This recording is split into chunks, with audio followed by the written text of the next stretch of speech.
días. Pasa adelante, por favor. Buenos días. Vienes a tu auscultación de ruidos cardíacos, ¿verdad? Sí. Te voy a dar una batita y me vas a hacer el favor de cambiarte. Bueno, nada más te vas a quitar la playera y te la vas a poner con la abertura hacia adelante, por favor. Ya cuando estés listo, pasas y te sientas, por favor. Okay. ¿Listo? Bueno, ahora te voy a escuchar tus ruidos cardíacos. Y el primero que vamos a escuchar es el foco aórtico. Ese está en el lado derecho. Está en el segundo espacio intercostal. Voy a tocar, ¿vale?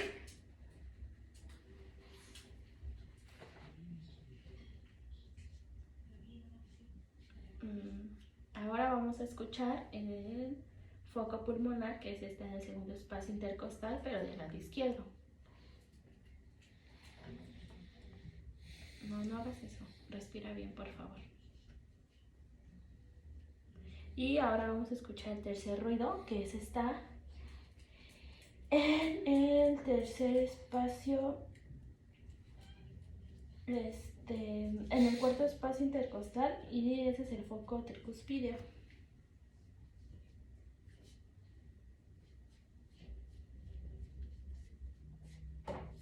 Y por último vamos a escuchar el cuarto foco, que ese es el mitral. Ese está en el quinto espacio intercostal, que está aquí por debajo de la tetilla.